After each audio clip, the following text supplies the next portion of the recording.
আসসালামু আলাইকুম। এখন বর্ষাকাল, আর এই সময় তো চারিদিকে শুধু পানি আর পানি। নদীতে অনেক পানি বেড়েছে, আর নদীর মাছেরও অনেক আমদানি বেড়েছে।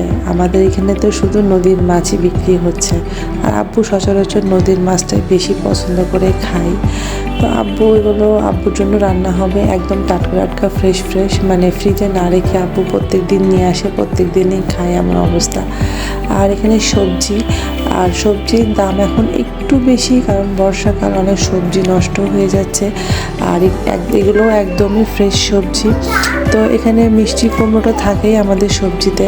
তো এখানে সবজিগুলো তুলে রেখে দিলাম। আর বিকালকার নাস্তাতে আমার হাজব্যান্ড 2টা মোগলাই পরোটা নিয়ে আসছে। মোগলাই পরোটা খাবো, যেহেতু জ্বরের মধ্যে আমার কিছুই খেতে ইচ্ছা করছে না। তো একটু মোগলাই পরোটা খেতে ভালো লাগবে, ওকে বললাম নিয়ে আসতে। তো এতগুলো নিয়ে আসছে, বাসাতে তো মানুষ কম। তো যাই হোক, একটু খেয়ে নিলাম।